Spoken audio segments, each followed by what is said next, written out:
Click করুন। তারপর আপনার দেশের নামটি দেখাবে। যদি দেশের নামটি সঠিক না দেখায় তাহলে আপনি সাইট থেকে সিলেক্ট করে নেবেন আপনার দেশের নামটি। তারপর আপনার সচল ফোন নাম্বারটি এখানে দিন। দেওয়ার পর আপনি ইমেল চাইলে দিতে পারেন, নাও দিতে পারেন, এটা আপনার ইচ্ছা। তো আপনার সচল ফোন নাম্বারটি অবশ্যই দিতে হবে, যেটা আপনি ব্যবহার করতেছেন, যেখানে আপনার ওটিপি আসবে। তারপর কিছুক্ষণ অপেক্ষা করুন, আপনার ওটিপি আপনার ফোনে চলে আসবে। মাঝে মাঝে সার্ভার জটিলতার কারণে ওটিপি আসতে একটু দেরি হয়। তো আপনার দেরি হলে পুনরায় আবার ওটিপি দেওয়ার জন্য রিকোয়েস্ট করবেন। ওটিপি চলে আসলে ওটিপিটা এখানে দেন। দেওয়ার পর পরবর্তীতে ক্লিক করেন। তারপর আপনাকে পাসওয়ার্ড সেট করতে হবে। তো পাসওয়ার্ড দিবেন এমনভাবে, পাসওয়ার্ডে 3 ধরনের সংখ্যা দিবেন, যেমন বড় হাতের, ছোট হাতের অক্ষর, তারপর যে কোনো সংখ্যা, যে কোনো একটা চিহ্ন। তারপর আপনার পাসওয়ার্ডটি দেওয়া হয়ে গেলে নিচে সবগুলো ঘরে টিক দিয়ে দিন। তারপর জমা দিনে ক্লিক করুন।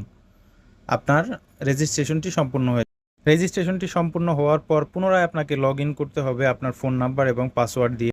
নিবন্ধন প্রসেস শুরু করার আগে আপনার ভোটার আইডি কার্ডের ফটোকপি অথবা ভোটার আইডি কার্ডটি আপনার কাছে থাকতে হবে, তো সেটার ছবি তোলার জন্য। যদি আপনার কাছে ছবি থাকে তাহলে অন্য একটি ফোনে নিয়ে তো সেটা আপনার সামনে রাখুন।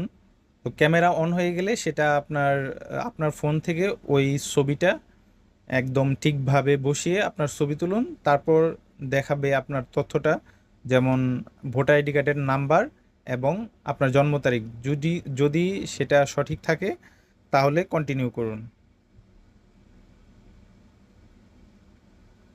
এখন আপনাকে ফেস স্ক্যানিং করতে হবে। ফেস স্ক্যানিং করার জন্য মাথায় টুপি, চোখে চশমা বা হেলমেট কোনো কিছুই আপনার থাকা যাবে না। একটা পরিষ্কার জায়গায় যেখানে আলো আছে সেখানে দাঁড়াতে হবে। সেখানে দাঁড়িয়ে আপনাকে ফেস স্ক্যানিং করতে হবে। ওরা আপনাকে নির্দেশনা দিবে, ফেস ডানে ঘোরানোর জন্য, বামে ঘোরানোর জন্য, যেভাবে বলবে আপনি শুধু সেভাবে করবেন। ফেস স্ক্যানিং সম্পূর্ণ হলে আপনাকে একটা সেলফি তুলতে বলবে আবার। তো আপনি সেলফি সুন্দরভাবে আপনার ছবিটা তুলে, সেলফি তুলে আপনাকে সকল তথ্য দেখাবে আপনার জাতীয় পরিচয়পত্রের। তো সকল তথ্য যাচাই করে সবগুলো ঠিক আছে কিনা দেখে তারপর পরবর্তীতে ক্লিক করবেন।